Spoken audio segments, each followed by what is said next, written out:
بسم اللہ الرحمن الرحیم۔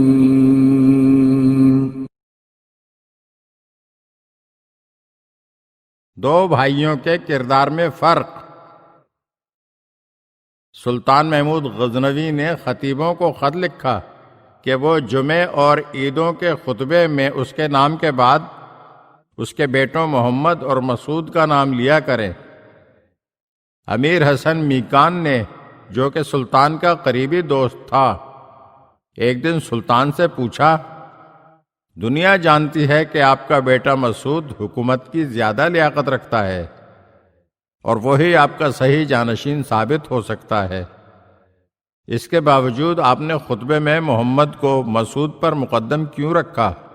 سلطان نے کہا، آپ نے درست کہا ہے، مسعود حکومت کی لیاقت و صلاحیت زیادہ رکھتا ہے، لیکن مجھے یہ اندیشہ ہے کہ اگر مسعود کو حکومت مل گئی تو وہ اپنے بھائی محمد کو ایک دن کے لیے بھی برداشت نہیں کرے گا، یا تو اسے قتل کرا دے گا یا اس کا کوئی نہ کوئی عضو ناقص کر دے گا۔ اسی خطرے کے پیش نظر میں نے خطبے میں محمد کو مسعود پر مقدم رکھا ہے، تاکہ وہ اس وجہ سے اپنے بھائی کا کچھ لحاظ رکھے۔ سلطان محمود کے بعد وہی کچھ ہوا جس کا اسے اندیشہ تھا۔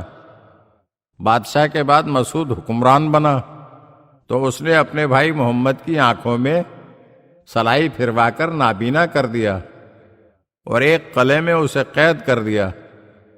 محمد نے اپنے بھائی مسعود سے درخواست کی کہ اسے خرچ کے لیے 100 دینار دے، تو اس نے 1 دینار دینے سے بھی انکار کر دیا۔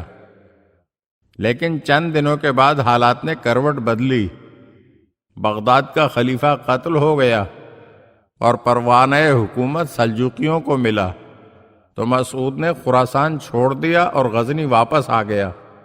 مسعود کے غلام اور فوجی اس سے تنگ آ گئے اور انہوں نے ایک شورش برپا کر کے اس کے بھائی محمد کو زندان سے باہر نکالا اور اسے حکومت کی پیشکش کی۔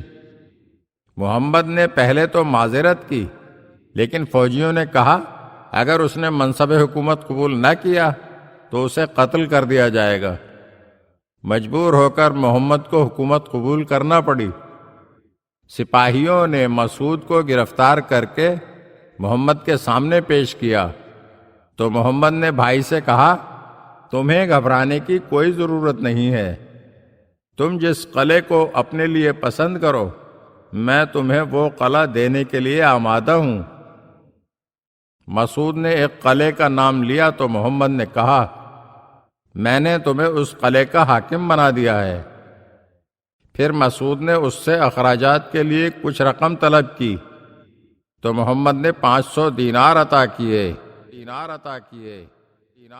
اگر آپ ہمارے چینل کی نئی ویڈیوز دیکھنا چاہتے ہیں تو ہمارے چینل کو سبسکرائب کریں اور گھنٹی کے بٹن کو دبائیے تاکہ ہر آنے والی ویڈیو آپ کو جلد موصول ہو سکے۔ اور ہاں، لائک اور شیئر ضرور کیجیے اور اپنے قیمتی کمنٹ سے ہمیں آگاہ کیجیے۔